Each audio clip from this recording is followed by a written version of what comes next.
Hey guys, I'm out here and with Addison, we're doing some practice drills. One of the things that I like to focus on is alignment, and that alignment comes with body position on target. I'm at 15 yards from this target, which is a good amount of distance, and the objective is to draw my pistol and have a good position set in place where that first shot out of the gun is on target. And so this is obviously point shooting, but you want to be able to do this fast, obviously. I'm using a Safariland ALS, so I have to unlock it, which I will as soon as I draw it out. And the goal is to be below a second, actually to be around half a second reliably. If I'm missing, I'll slow it down just a tenth of a second to be where I need to be. If I'm grossly missing, I'll slow it down until I can acquire a front sight so I know what the right position feels like, and then I'll continue to practice that. Because the objective is, if you're drawing your gun where an imminent threat presents itself, you're doing so and you're racing the clock. 0.2 of a second is how long it takes the average person to react.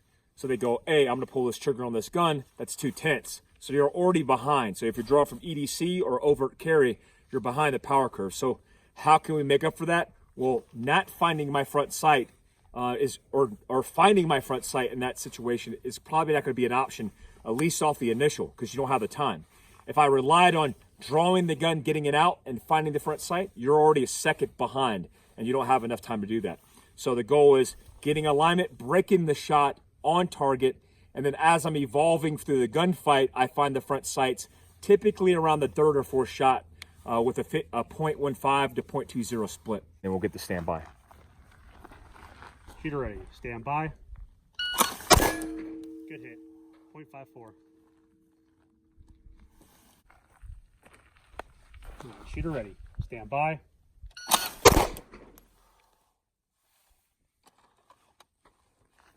Shooter ready.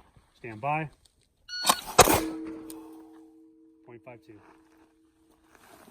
So I'm on the cusp of being what is my capability, which is about 0.50.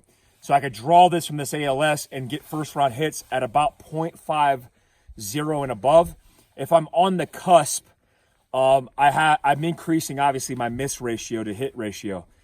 I could slow it down to about a tenth of a second or 0.2 of a second and reliably hit this target. So what I'm going to do is gauge my understanding of time as I measure it and see if I can slow down just a tenth or 0.2 and see if I can be repeatable and reliable. So this one's going to be around 0.7. Shooter ready. Stand by. 0.71. Slow it down just enough, and I know what the hesitation feels like. When I pull the gun and I get it out, I let it settle, and then I break the shot. When I'm trying to push that 0.50 threshold, I don't have that settling. I pull it, and where it's at, I'm breaking the shot. So let's see if I could break 0.50 on the clock.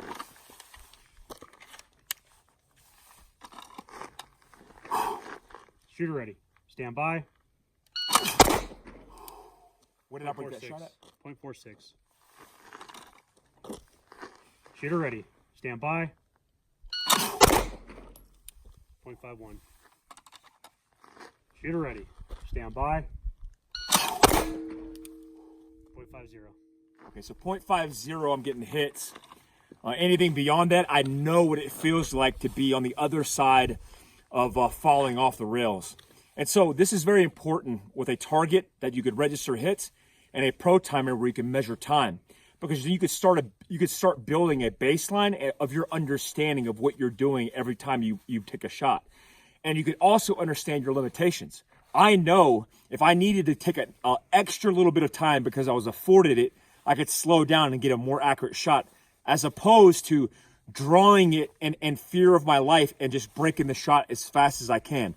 It also builds a base for confidence as well, which is relevant in your self-esteem and how you shoot and your capabilities. So thanks, guys. Until next time.